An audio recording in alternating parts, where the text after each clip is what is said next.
நீங்கள் டிஎன்பிஎஸ்சியில் ஒரு கேள்வி கேட்டிருக்காங்க. அதாவது ஐயா வைகுண்டர் அவருடைய வேற ஒரு பெயர், அதை முடிசூடும் பெருமாள் அப்படிங்கிறத காட் ஆஃப் ஹேர் கட்டிங் அப்படின்னு சொல்லி இங்கிலீஷில் மொழிபெயர்த்திருக்காங்க. டிஎன்பிஎஸ்சி எக்ஸாம்பிள் எப்படி பார்க்குறீங்க? அந்த அளவிற்கு அறிவார்ந்த பெருமக்கள் அந்த கேள்வித்தாளை உருவாக்குகிற குழுவிலே இருக்கிறார்கள் என்பதை பார்த்துங்க. முடிசூடும் பெருமான் எங்கே இருக்குது, முடிவெற்ற பெருமான் எங்கே இருக்குதுன்னு பாரு. இந்த இவங்கள நாட்டை கொடுத்த நம்ம நாண்டுக்குண்டு சாகிறதா இல்லை அவங்கள தூக்கில் போடுறதான்னு தான் தெரிய மாட்டேங்குது. என்ன இளவோ இது ஒவ்வொன்றா கேட்கக்கூடாது, மொத்தமாக கொளுத்தணும். அதுக்கு கொஞ்சம் பொறுத்துருங்க. இவர் அது சரி பண்ணுவோம். இதை விட அதாவது இதில் இன்னும் பல கேள்விகள்லாம் இருக்குது. ரொம்ப விஷயத்து ஆமாம், திருக்குறள். ஆமாம், அப்புறம் என்ன சொல்கிறது, அது கேள்விகளை மறந்துட்டேன், நான் எடுத்து வச்சுருக்கேன். ரொம்ப அருமையான கேள்வியெல்லாம் இருக்குது. அதாவது நமக்கு நாமே பயணம், விடியட்டும் பயணம் எப்போ தொடங்குச்சு. ஆனால் அந்த தலைவர் என்ன சொல்றாரு தெரியுமா, எந்த அரசியல் கேள்விகளும் வராமல் பார்த்து கொண்டோங்கிறவங்கள. ஏன்னா அந்த தலைவரை நியமிச்சது இந்த அரசுனால. விடியட்டும்ங்கிற பயணம் எப்போ தொடங்குச்சு, எவ்வளவு அறிவுபூர்வமான. இப்ப இந்த ஆட்சி, இந்த அரசு முடியட்டும்ங்கிற பயணம் இங்க எங்க பாட்டன் இருந்து தொடங்குது. வேற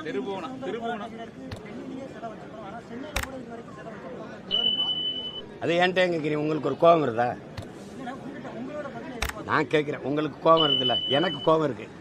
என் பாட்டனுக்கு இல்லை, என் பாட்டிக்கு இல்லை. என் பாட்டனுக்காவது அவன் நினைவிடத்துல ஒரு ஆள் உயரத்துக்காவது சிலை இருக்கு. எங்கள் பாட்டி வேலுநாச்சியார் சிலை வந்து பார்த்துருக்கீங்களா, மரப்பாச்சி பொம்மை கூட கொஞ்சம் பெருசாக இருக்கு.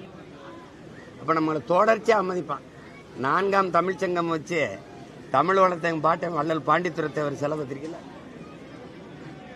நெஞ்சு வெடிக்கிற அளவுக்கு வெறி வரும். இப்போ அது என்னன்னா, அந்த நேரம் பேசுகிறோம், நம்ம ஒரு நினைவில் பேசுகிறோம், அப்புறம் கோவப்படுறோம், அப்புறம் தேர்தல் நேரத்தில் அது நீர்த்து போகுது. அதனால எவன் அவமதிச்சானோ, எவன் நம்ம அடையாளத்தை மறைச்சானோ, எவன் நம்ம வரலாற்றை திரிச்சானோ, அவனுக்கே நம்ம மறுபடியும் அதிகாரத்தை கொடுக்கும்போது இந்த மாதிரி வேலையெல்லாம் வருது. முடிசூடும் பெருமானங்க, முடிவெற்றாளுங்க. இதை படிக்கிறவன் என்ன நினைப்பா? இதுவது இல்லை, மருதுபாண்டி வேலுநாச்சியார் சிவகங்கை விட்டு காலாறுகளை விட்டு அரையங்களை நேரில் நான் தான் ஊரா போய் மருதுபாண்டிக்கு வணக்கம் சிவங்களை தான் நடத்தணுமான்னு சேலத்தில் போய் நடத்தினது நான் தான். எங்க இருக்கு சிலை?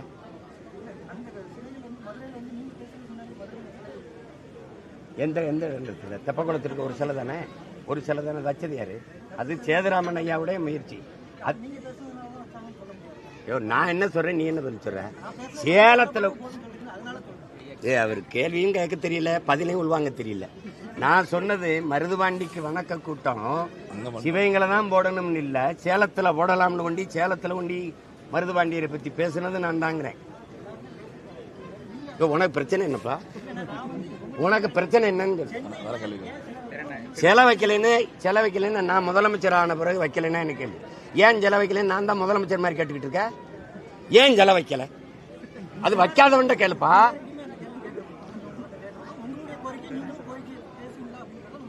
கோரிக்கை இப்ப கூட தான் பேசிட்டு இருந்தோம், முழக்கத்தில் கூட இப்ப கூட பேசுறோம். தம்பி, Thiruppuvanam case sir, CBI charge sheet file பண்ணியிருக்காங்க. அதை வந்து கோர்ட் திருப்பி அனுப்பிடுச்சு. சார்ஜ் ஷீட் தப்பு தவறுமாக இருக்கிறது, திருத்தி அனுப்புங்கன்னு சொல்லி சார்ஜ் ஷீட்டை திருப்பி அனுப்பி எப்படி பார்க்குறீங்க? இது ஒரு பெருமை தானே நமக்கு. ஒரு வழக்கை கூட ஒழுங்கா எழுதி கொண்டு போக முடியாத ஆளுகளை எல்லாம் நம்ம வச்சுக்கிட்டு எந்த இடத்துல சரியா இருக்கு சொல்லுங்க? உங்களுடன் ஸ்டாலின் மனு பூரா வாங்கி சாக்கடை தண்ணியில் போட்டு போறது தானே.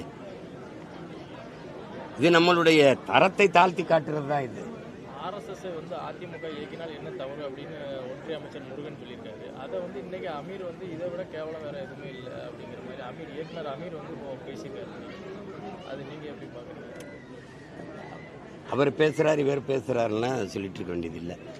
அவங்க இயக்கிறதா சொல்றாங்க. ஐயா இலக்கணேசன் இறந்ததுக்கு இத்தனை பேர் அந்த கட்சியில் இருக்கும்போது ஆளுநர் இருக்காரு, அவங்கள சார்ந்தவர் எல்முருகன், இதே எல்முருகன் இருக்கிறாரு, அம்மா நிர்மலா சீதாராமன், ஐயா மூப்பனாருக்கு வணக்கம் செலுத்த வந்தாங்க. அவங்கக்கிட்ட மலர் வளையத்தை கொடுத்து என் சார்பாக வைங்கன்னு இருக்கலாம். அந்த கட்சியின் மாநில தலைவர் எங்கள் மாமா நயனார் நாயர் இருக்கிறாரு, அவர்கிட்ட கொடுத்து வைக்க சொல்லியிருக்கலாம்.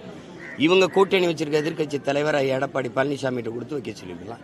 தமிழக முதல்வர் ஐயா ஸ்டாலின்கிட்ட கொடுத்து என் சார்பான வணக்கத்தை நீங்கள் மலர் வளையத்தை வைத்து இலக்கணேசனுக்கு செலுத்துங்கன்னு ஐயா ஸ்டாலின்கிட்ட கொடுக்க வேண்டிய அவசியம் என்ன?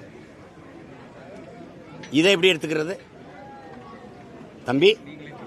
அண்ணனை பாருங்க, இதை எப்படி எடுத்துக்கிறது? சரி, எல்லா மாநிலத்திலையும் டாஸ்மார்க் இந்த சாராய இதன் மேலே ரைடு போன இடத்துல எல்லாம், சோதனை போன இடத்துல வழக்கு 15 சிறைப்படுத்தியிருக்காங்க.